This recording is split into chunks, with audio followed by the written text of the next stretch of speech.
Mais d'abord, le sommet du G20 à Cannes, le dernier sous présidence française. Un sommet perturbé par la crise de l'euro et les derniers rebondissements grecs. Nicolas Sarkozy a tenu la conférence de presse de conclusion il y a moins de 2 heures. On retrouve en direct de Cannes notre envoyé spécial Jean-Baptiste Urbain. Le président français s'est montré catégorique. Les Européens ont montré leur crédibilité. Oui, crédibilité, Estelle, depuis 48 heures, c'est le mot à la bouche de Nicolas Sarkozy.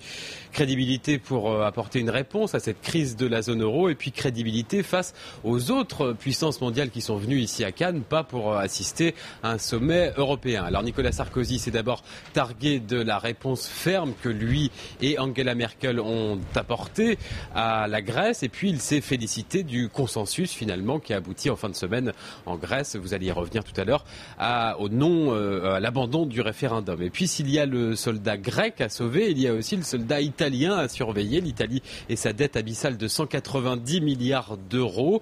Et on l'a appris cet après-midi à l'occasion de cette déclaration finale. Eh bien, Rome accepte sa mise sous surveillance pour ses mesures budgétaires, sa mise sous surveillance par le FMI, le Fonds monétaire international, et par la Commission européenne. Autre sujet de satisfaction pour Nicolas Sarkozy, l'idée d'une taxe financière fait son chemin si elle ne fait pas l'unanimité. Oui, il y a quelques avancées quand même de ce G20, même si parmi les 6 dossiers qui avaient été annoncés dans l'agenda, il y en a plusieurs qui sont un peu passés à la trappe. Alors, il y a d'abord les paradis fiscaux dont Nicolas Sarkozy a parlé. Il a annoncé une liste de 11 membres de paradis fiscaux. On n'en veut plus, a-t-il dit clairement, il l'a répété. Parmi ces 11 pays, il y a le Botswana et l'Uruguay. Il a aussi adressé un avertissement à la Suisse et au Liechtenstein. Et puis la grande fierté, vous l'avez dit Nicolas Sarkozy, c'est la taxation des transactions financières, la fameuse taxe Tobin. Alors c'est d'abord la France puis l'Allemagne qui en voulait. Il a réussi à convaincre d'autres pays, l'Espagne, le Brésil, l'Argentine, l'Union européenne. D'autres pays n'en veulent toujours pas, les États-Unis, la Russie, la Chine, la Grande-Bretagne. Mais un tabou est levé, c'est ce qu'a dit Nicolas Sarkozy.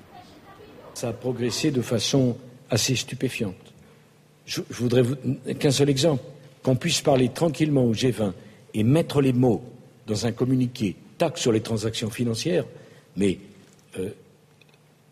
l'année dernière, on ne m'aurait pas cru si je disais que c'était possible. Les ONG avec qui j'en ai parlé savaient parfaitement que la taxe Robin des Bois, la taxe Tobin, c'était quelque chose dont on parlait entre ONG, mais dont on ne parlait jamais à la table des chefs d'État et de gouvernement.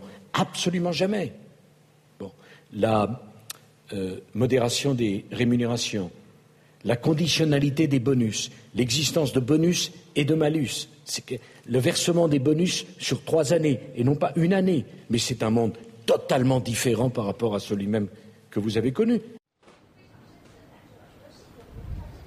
Voilà, la taxation des transactions financières prônée aussi par Bill Gates hier, venu présenter un rapport sur l'aide au développement des pays pauvres. À ce sujet, on peut dire qu'au-delà des déclarations de bonnes intentions, vraiment le G20 n'aura pas servi à grand-chose. D'ailleurs, c'est ce que disent les ONG, les organisations non gouvernementales, Estelle. Elles accusent le sommet d'avoir laissé des miettes aux déshérités.